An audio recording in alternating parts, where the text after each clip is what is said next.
this is sort of a unique assemblage only in that we have senior representatives of all of the major second screen platform providers on a panel at the same time.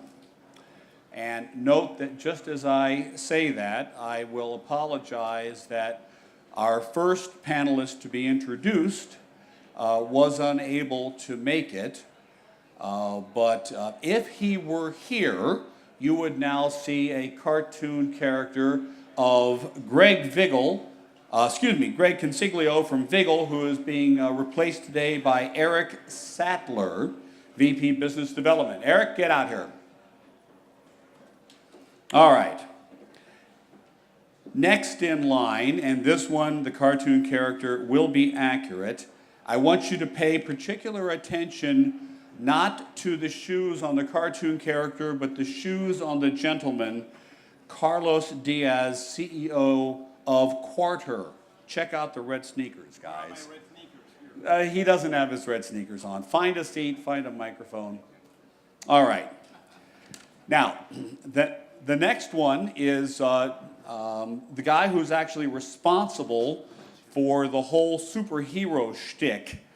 And that is because he had been on one of my panels before. He didn't like the whole white lab coat thing. I believe the word he used was degrading. But ladies and gentlemen, this is Jason Forbes, EVP and General Manager US from Zbox. And they almost got the hair right. I've been trying to get my hair to do that for 2 years, but I can't make it stand up. Okay. Next in line is the Chief Marketing Officer from Connect TV, Mr. Stacy Jolna. Now that's a pretty accurate. I sort of like that one, Stace. That's working for me. Okay.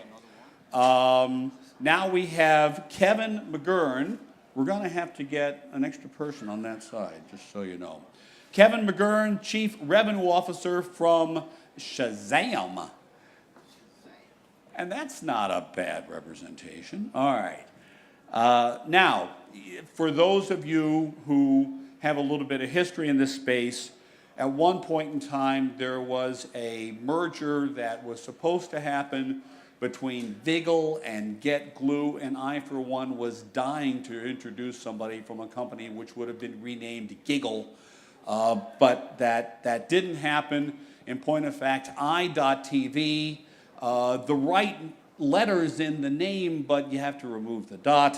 Brad Pilo is CEO of I.TV, and they've just acquired Get Glue. Brad? Where's your cartoon? Well, now that's sort of interesting. All right, move over a bit and please hand Brad. Everybody's sessions are on my laptop except for Brad. He had to be different. He has to have his own, so there's his. Okay, and lastly, we have a special agent provocateur who has just recently completed a summer at the Turner Media Camp, which might sound like something where you learn how to play the flute and snare drums and band camp and all like such as that.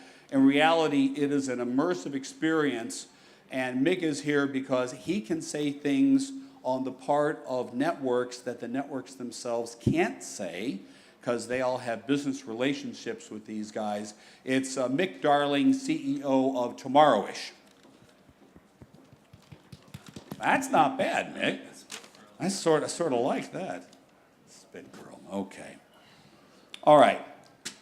What we are going to do, and I am then going to shut up, you can applaud later, is we're going to let each of these guys sort of tell us a little bit about what they're doing. They've got 3 minutes. This is the first time that you have seen them all together in one place. And I've asked them to concentrate on what they're doing with their consumer products. And we are going to talk about this space and what makes these guys different and the problems that they've encountered and their plans going forwards. But first, we're going to hear from Eric Sattler at Vigil. You have a microphone that works? All right. I believe so. If we bring up my computer screen, look at those guys. Dear Lord Almighty. Okay. We have Vigil. There you go. I'm just glad it was a last-minute substitution because no one wanted to see me in spandex up there. Wouldn't have been pretty. So to get started from the Vigil side, thank you all for having me today. I think the best place to start, it's been the last 2 years in social TV have been very interesting, and I think all of our thoughts around the space have evolved. I think Vigil's view is the media landscape, broadly speaking, not just TV, is very crowded. TV, music, movies, live entertainment, consumers have a lot of choice. Networks and programmers have a lot of opportunities to try to drive people to these different channels, these different content, sources. And Vigil, our view on this is we want to help drive that decision making. So while we're starting in TV, and I'll talk a little bit about where we're going in a minute, we believe that we are creating a loyalty program to help drive promotion of entertainment content and also help connect advertisers to those individuals. We do this by using an incentive layer. So we give people points, we give people product to help try out specific shows. Watch a show, Rogue, that's exclusive to DirecTV on Wednesday night versus checking out a show on Fox, for example. From a product standpoint, we're a mobile app. We use ACR. I know that's kind of table stakes for a lot of these companies these days. But the main point is when you check into a show, we deliver targeted advertising. We deliver second experiences like real-time polls and questions and trivia, sports fantasy apps, as well as the network apps themselves. And ultimately, you can go into the rewards catalog and cash out. So just to step back for a second, our two businesses are entertainment promotion. So media companies pay us to promote their content, their programs, and then marketers pay us to connect to verified audiences. Because we know you're watching American Idol, we can hit those users. Because we know you're playing a game, watching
whatever you want, So we're slightly different than these other guys, here because we basically we're a mobile game company. So our job is really to work with broadcasters, producers, and brands to basically turn any TV show into a social game and allow the viewers to play along their favorite programming on TV and compete with their friends.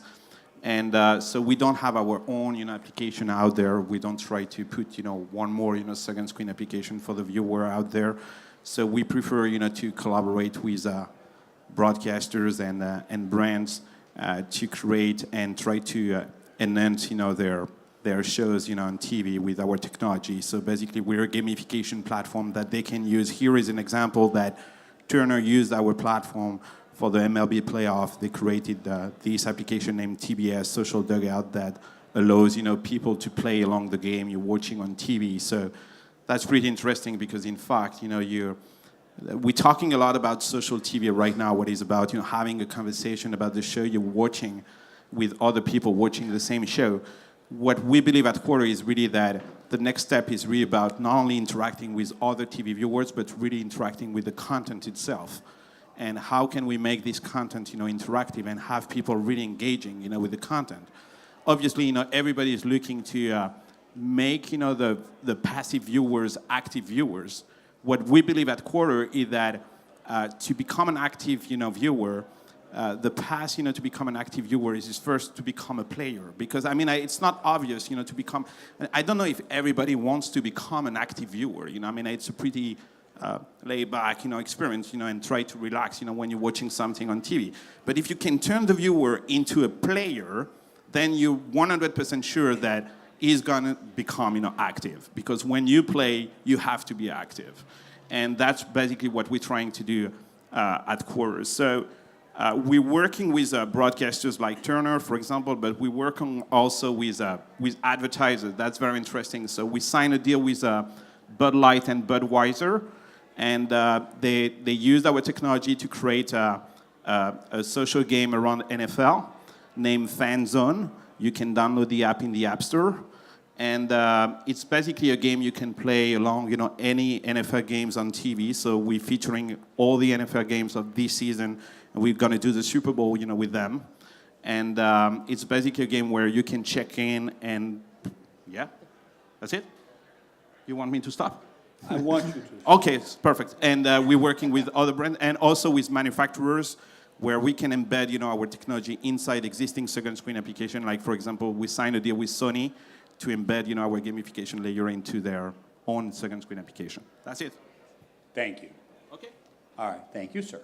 All right. Jason Forbes from ZBox. Let me bring. Hey everybody, Jason Forbes from ZBox. So I want to tee up two challenges we'll hopefully talk about today, which face everyone in this industry. One is around depth, and one is around breadth. Depth, how engaged are the audiences of your platform? Breadth, what sort of scale do you have? And I want to talk about each in turn. If we click to the next slide, please, Rick.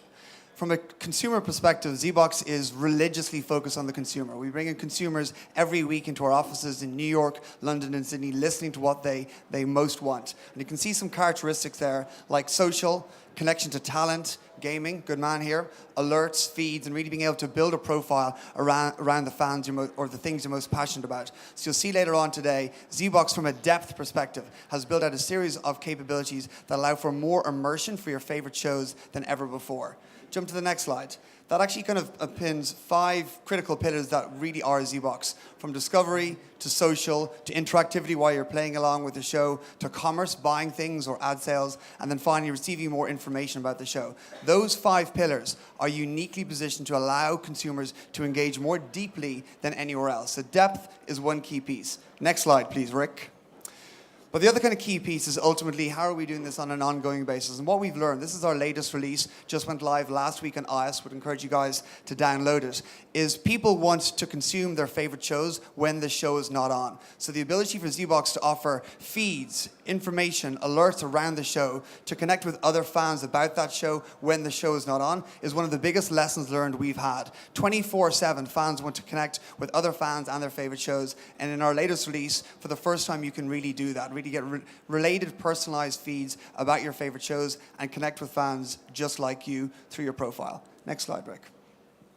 So I wanted to also talk about breadth or reach. So one of the big challenges we all have, okay, is we ultimately, as networks think about decisions around the second screen, they're thinking Facebook, they're thinking Twitter. So ultimately, we need the kind of scale to allow us to have a compelling offering for as many networks as possible for those consumers. This is an example here with Fox, with MasterChef Junior. We did this a couple of weeks ago towards the finale.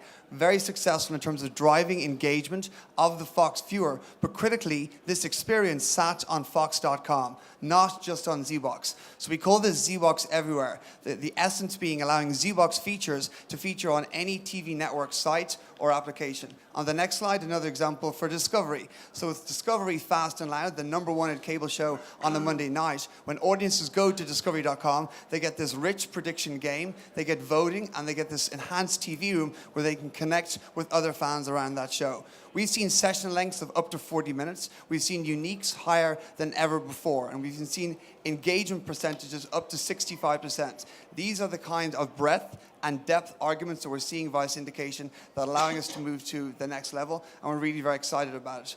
And on the last slide, really what it tees up is as we think about the marketplace in 2014, there are 6 key characteristics: meeting those consumer needs, enabling networks to reach their core goals, offering networks these capabilities for zero cost, offering features at scale, and most importantly, offering benchmarks bottom right, so that networks and ourselves can understand how are consumers engaging with these new experiences that we offer. So looking forward to chatting a little bit more in just a few minutes. Thank you very much. All right, next we have Stacy Jolna, Chief Marketing Officer from Connect TV.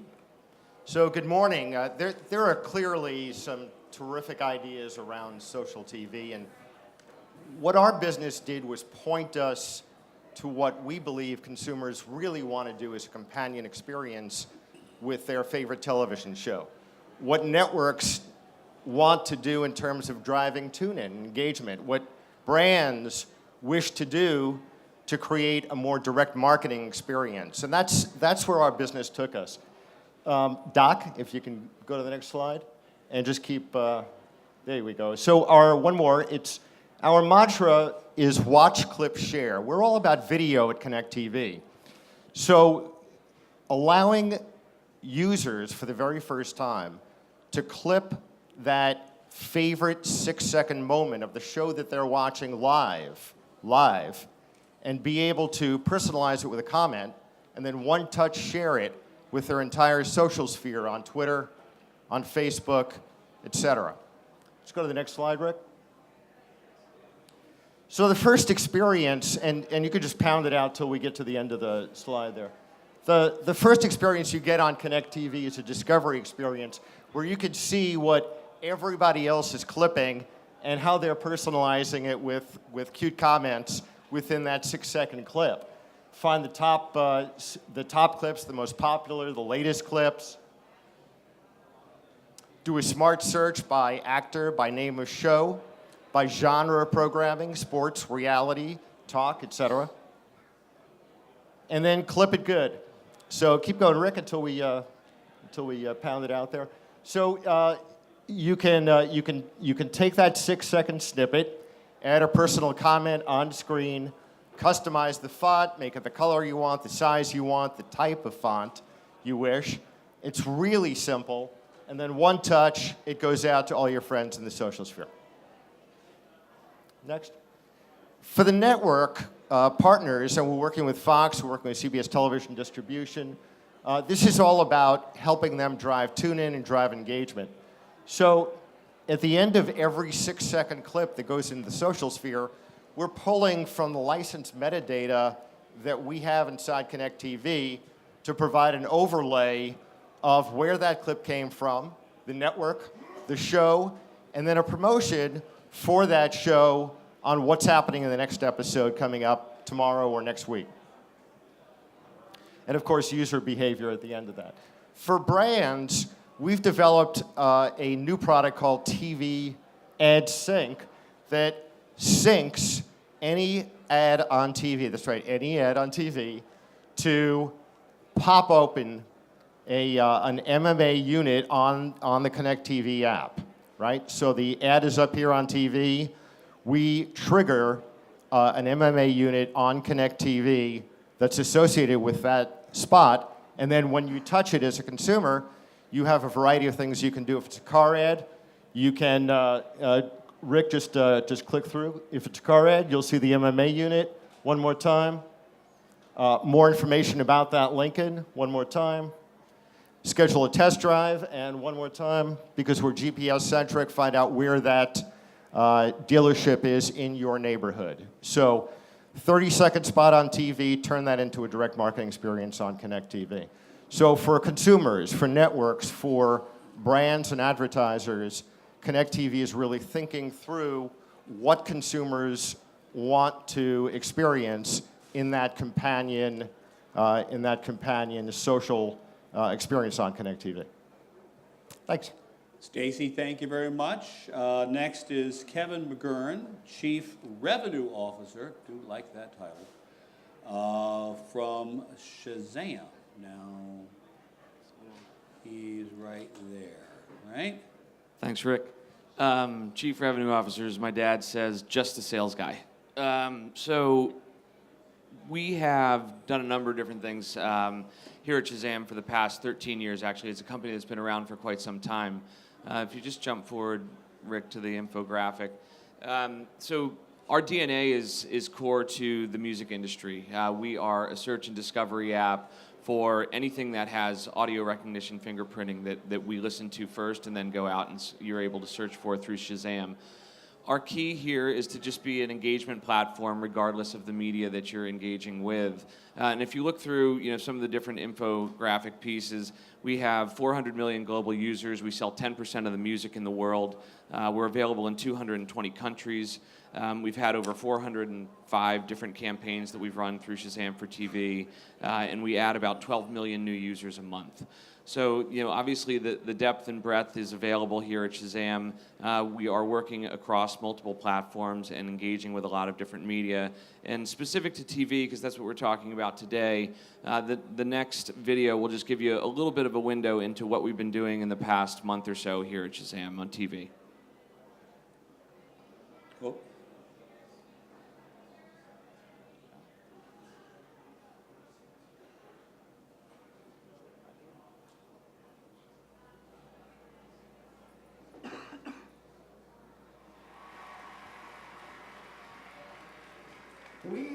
We'd like to suggest that you get your phones out now.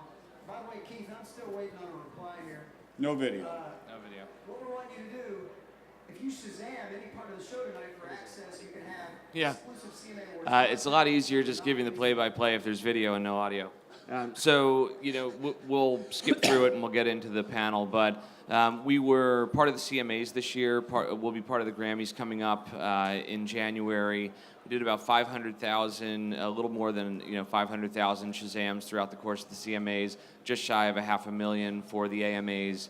Lots of different points of engagement through television network tune-in, through television network programming. We were just part of Glee, their holiday mid-season finale on last Thursday night. So you'll see a lot more from us, but the biggest thing that I would want to leave you guys with is that I come to this world as someone who's engaged with marketers and advertisers and agencies for the better part of my career, the last 15 years.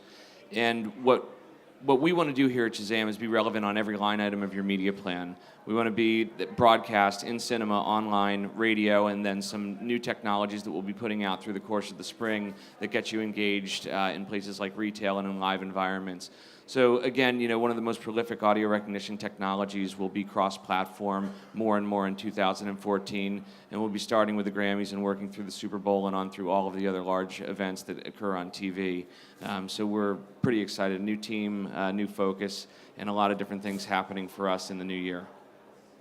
Thank you. I do have to comment that Shazam has now fallen into the rather genericized product description, somewhat like Xerox.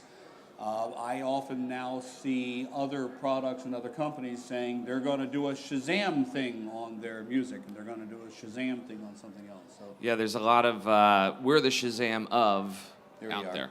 So that's the good news, bad news. Yeah, it's good. It's all good. All right. Lastly, Brad Pilo from I.TV. He's running his own. Let's hope it works. Thank you, Rick. I'm going to stand up so I can see my own presentation. I.TV is the company nobody knows about, and see if my clicker here will work. There we go. We're actually over 5 years old. We are a venture and strategic backed company who has an app in the App Store and has for 5 years. It happens to be a TV guide app and the #1 TV guide app. We diverged from that focus several years ago, though, and began building a powered by platform that powers some of the top brands in the industry. We now have 15 million monthly second screen uniques, and the news, of course, is that we recently purchased Get Glue. Just on the note of Get Glue, to update you there, Get Glue continues to be a vibrant community of TV fans, generating 30% of Twitter's primetime TV scripted audience traffic, and our social amplification is now in excess of 1 billion impressions per month. As I mentioned, we power brands primarily, though. That's been our business over the years. We are Nintendo TV on the Nintendo platforms. MVPDs that tell us DirecTV was announced just last week. AOL, Huffington Post, Entertainment Weekly are all websites and mobile apps that we build and power. Wanted to just go now to the consumer experience and give you a couple of quick examples. First, on the Nintendo platform, they were interested in engaging their audience. Their audience is a little different than the iPad world. And so one of the things that they tested out on the second screen has done very well is something called Doodles. And this allows a gamer, while watching television, to pick up his gamepad and actually draw on top of the television show. And these are actual doodles that have been created. The service, or the doodle feature went live just 90 days ago. Nintendo users have currently created 50,000 doodles in that 90-day period. And this was just a simple idea that engages that particular demographic while watching television. And finally, something that all of our partners share across the service is synchronized advertising. That's been mentioned several times. But I wanted to show you a video that gives you a peek at what synchronized advertising can become. In this case, we're showing a Red Bull ad that not only comes up when the Red Bull ad appears on television, but they're integrated ads, meaning that you experience something on the second screen synchronously with what's appearing on the first screen. I'll let the ad play.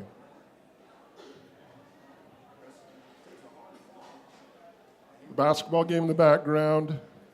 This is the user experience in the foreground on their tablet. Cuts to a commercial.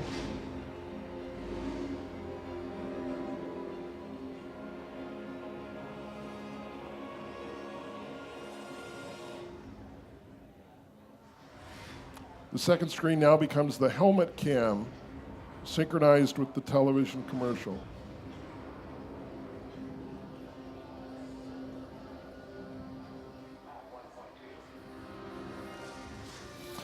We've done 3 tests with this experience thus far.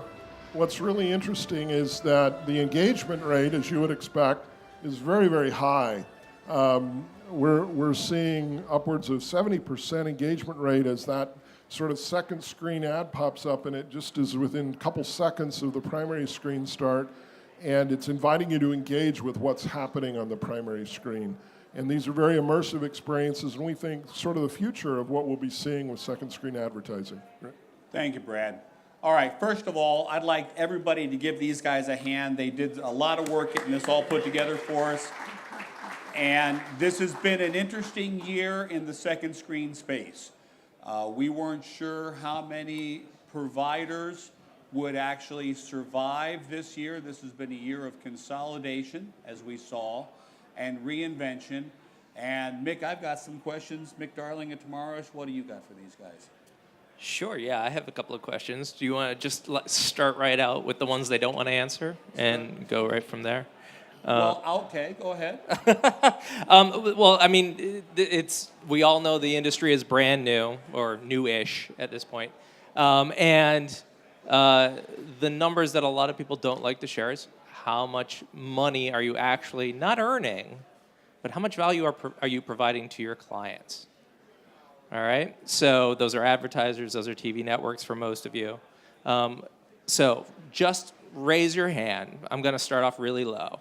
How many of you are making $10 a month for your clients? Are you making at least that? Okay, you're making at least $10. None of the rest of you are making $10. Okay, come on. Yeah. Of course. No, I mean. Yeah, you try to get information. I don't know if we answer what you want me to answer, but yes, we're making revenue. I mean, when we work with Bud Light, for example, they're spending a ton of money, with us. Of course, they're doing that for a return on investment, of course. And we've got return on investment. I mean that every time we've got an NFL fan that download this app and engage, with this app, that we receive a ton of information about the NFL fan, and that's very valuable, for Bud Light. But by the way, a way they calculate their ROI that is pretty interesting is that they really take the time of attention they can gather, with this application. Last Sunday, for example, the average time spent in the application per user was about, 76 minutes. Okay. And Perfect. that's very interesting because then they compare, this time with the attention they have with their ads, on TV, and then they can compare, the price of that. Then let's flip it around a little bit to make it a little easier for you. How many, and we'll make a nice broad category, user interactions do you guys have on a monthly basis for your products? Just to frame it slightly, Yeah. slightly differently, because this is, we are in the early innings of our businesses here in what has loosely been called social TV.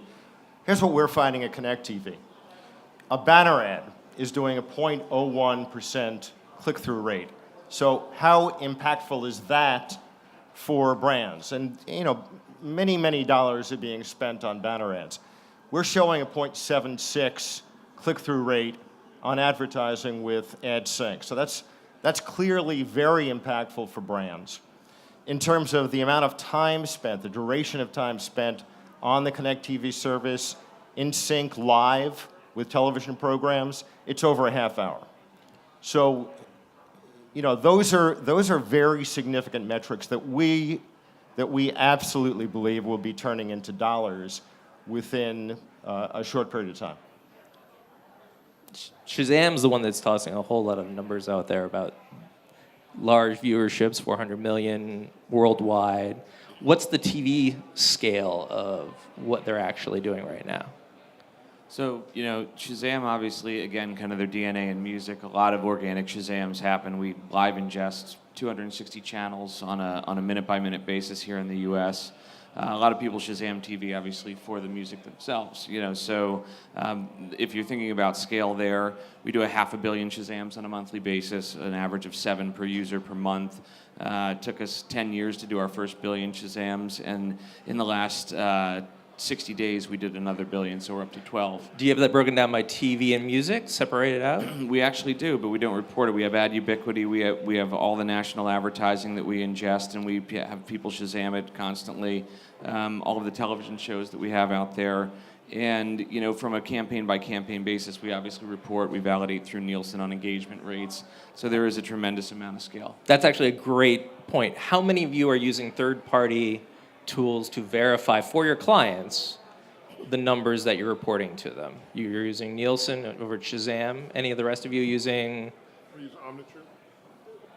Omniture. Okay. Anybody else, or is it still just in-house and reporting directly to your clients kind of stuff? We use Google Analytics. Louder? Google Analytics. We also have the beauty of we are a public company, so most of our numbers are reported. But just to answer your previous question, are we making money for our clients?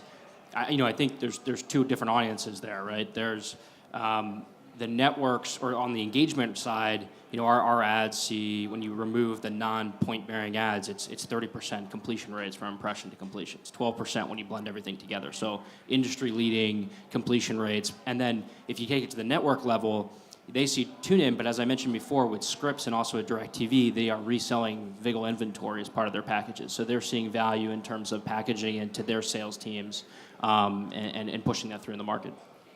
Just on the Z-Box side, numbers that we will share, we're doing millions of dollars in ad sales for 2013.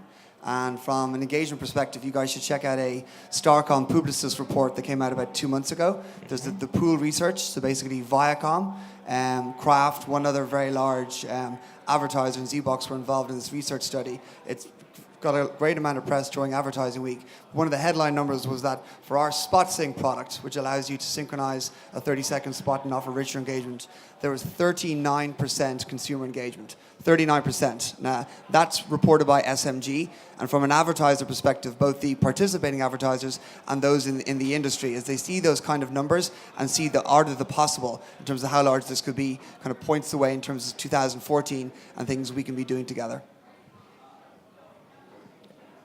All right, I have one. Actually, Jason, you're the one who brought it up. You used a phrase called Z-Box everywhere. And I sort of find that interesting because I have believed since this business began that there was an opportunity to take unique features that each of you developed, and I would use the word syndicate them out. You could also say license them out to other providers, whether they be a Comcast Xfinity or a DirecTV or an AOL or an anybody else. Let's take a little bit of time. We're just going to start at the end and work our way across. Talk to the audience about your interest in taking your unique features and moving them away from your platform out to a bigger audience. Brad. So that has been our model for 4 years now. We do that with all of our partners. So they share a common backend platform. They can use APIs or SDKs. We have a very deep stack of capabilities built on all the data systems, Rovi, TMS, Sports Network, Stats, et cetera. And each partner benefits from the development work and leverage of the other partners. So if there is custom work to be done, it's all contributed back to the platform level and made available to the other partners. So the Doodle example that I showed you from Nintendo is now available to the MVPDs on the service. So they have a Doodle capability. So everyone on our platform sees themselves as a federated partnership, and with the end goal that if they can engage second screen users, then one day they'll be able to monetize second screen ads. Thank you. Stacy. Connect TV built a very powerful platform for syncing, sharing, clipping, really sharing content of any sort. We're backed by the top 10 local broadcast media companies, Hearst, Cox, Belo, Scripps, et cetera. Syndication is very much a part of the plan, has been from the beginning, where Connect TV will be embedded into other venues for MSOs, for media companies, et cetera. So we love that plan. We love being out there and working with an array of partners over the next several years. Terrific. Jason. So ZBox's vision is to be the social network for TV. And I mentioned before breadth and depth. And ultimately our premise with ZBox Everywhere, which Rick, as you coined, is indeed around syndication, is ultimately we have an unbelievable wealth of features. And our contention is if we can offer those features on other network.com sites like Fox.com, Discovery.com or other, it's a mousetrap. It allows consumers to be exposed to the ZBox goodies. It's still branded ZBox. And the premise, therefore, is if they get exposed to these goodies, we're that confident that they're going to love these experiences, that they'll want more. And that will therefore lead them from a user journey perspective back to the ZBox mothership to download the app. Ultimately, our goal is to drive as many people on the ZBox platform, but if there's a broader orbit or set of planets surrounding that mothership where they can get exposed to these ZBox goodies and love what they like, then the richness we can offer in terms of that depth of experience, in terms of personalization, feeds, information, chatting with fans in a really rich, seamless, and frictionless way is ultimately the goal that we think we can achieve. So the breadth and depth piece work seamlessly together to drive that mission of being the social network for TV. Thank you. Carlos. Yes, so basically it's our business model. You know, I mean, it's really what we're doing is that we provide, this platform, this gamification platform to other, players like broadcasters or and we allow them, to do that inside their second screen application. I mean, that's a real question. A lot of people believe that they could create, their own user base, by themselves.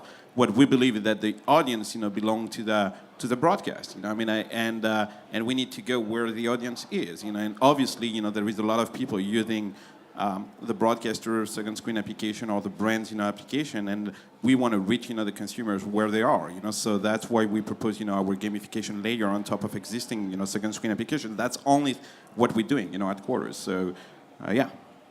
Eric. So there's a battle for the living room. Do I use Xbox One? Do I use my DVR from Comcast? Do I watch it on my iPad? Vigil wants to help these partners help win that battle and help consumers make that decision how they consume entertainment.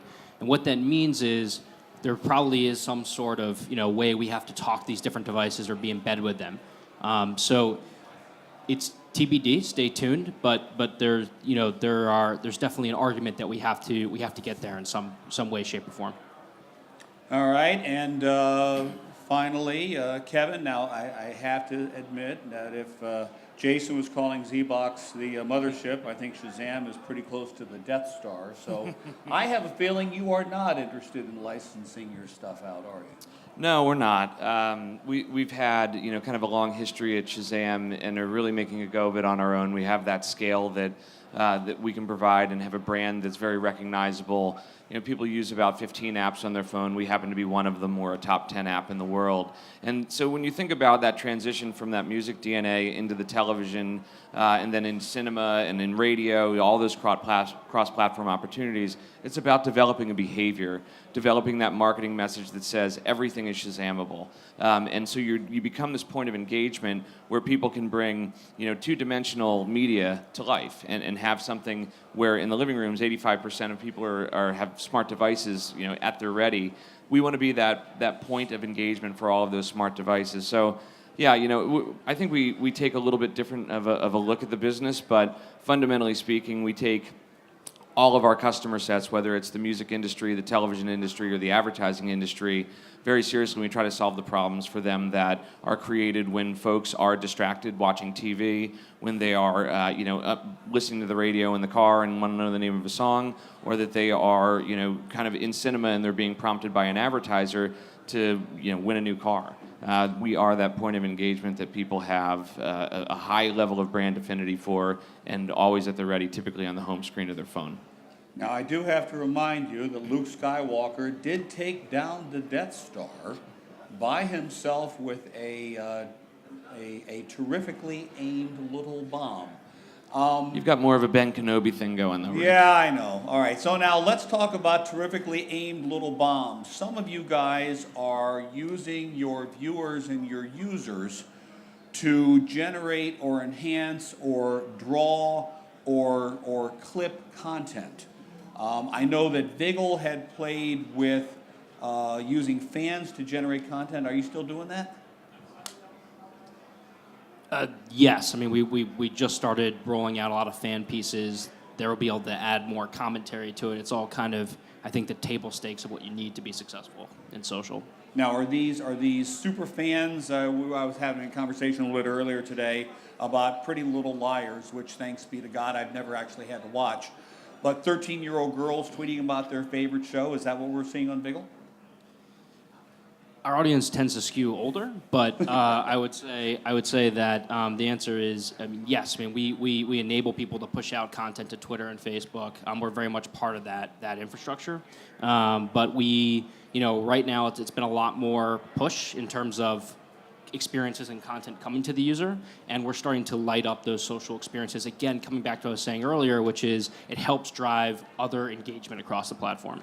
Jason, you're obviously a fan of 13-year-old girls, or they like you, so Clearly you're not as much as dying you. to say Clearly something. not as much. No, just to add, I think at the end of the day, I think fandom has been a kind of a critical part of ZBox's DNA. Some of you guys may know TV rooms. I'll give you a very quick example. We have thousands of TV rooms, and think of TV rooms as being a kind of a chat room on steroids for your favorite topic on TV. And what we found with TV rooms, let's take The Voice, okay? Many people watch The Voice for different reasons. Some people watch The Voice because they love the banter between Blake and Adam. Some people watch The Voice because they want Shakira to come back. Other people love The Voice because of the up-and-coming stories. And with TV rooms, anyone can create a TV room in literally less than 10 seconds to talk about the topic on your TV show that you care about the most. So it's allowing you to personalize what you see on the main screen, because we all watch The Voice or any other show for different reasons. And with TV rooms, you not only get this social community building around shows, but a rich personalization there, because you can talk about the topics you want with other fans who are equally passionate. In your case, Rick, 13-year-old girls. Thank you. Carlos, you're using a lot of fans on sports.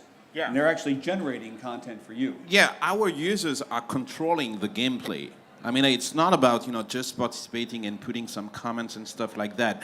We have a role, among our users. You can become what we call a game master. And the game master is the one who controls, the game. So he's the one who is asking all these questions to the other fans, when they're watching a game on TV and stuff like that. They are like curators. They know exactly what question to ask at what kind of moment to ask this question. Just take, for example, a basketball game. You're not going to ask, what would be the outcome of the free throw for every single free throw you have in the game. But at the very last minute, when it's money time, you need to ask, this question every single time there is a free throw. And what we're doing at Quarter is that basically we look at our users, and if you're a very good user, if you have a very high level, if you're ranking very high, then we reach out to you and we propose you to become a game master and be, the game master for a specific team or for a specific show. And we have today more than 150 people watching TV, managing all these games for us every night, basically for free. And we also apply, gamification to them. So basically, when you start a game master, you game master level 1, you won't be paid, etc. And then you can be game master level 5 and do the Super Bowl and get paid, for managing the game. So that's very interesting, way also to engage users. All right, and I would say that I would wait for Shazam to do an American Bandstand and let 405 million viewers rate the latest song because it's got a good beat, but you're not actually doing that, are you? We do a number of things on TV. We are a voting mechanism in the X Factor right now, so we're responsible for about 10% of the votes that happen in the X Factor. You can think of us, I've heard a lot of really cool things, and I think the functionality for us, what we always want to do is we want to leave that up to the marketers and the television networks themselves. We're the point of engagement to get you there. All of the creativity, all of the different innovations, all of the underpinnings for the technology exist. HTML5, that result comes through. The biggest thing for network television that we've found, and Twitter has found as well, is that they need scale. They absolutely need scale in order to make things meaningful. And obviously this is early days in the business, and we're developing that behavior, as we mentioned. But in all honesty, you have to have that scale as a table stake to get into television network programming, and do so when you're engaging audiences for advertisers as well. All right, now we're going to close, and I'm going to ask each of you. I'm closing. It says close. I'm closing. You've got 100 pennies in front of you. You have the ability to divide them up into 2 pots to concentrate on earning money for your television network partners or building audience for your television network partners. How many pennies do you put in each effort? Brad? I'd actually split them about 60-40.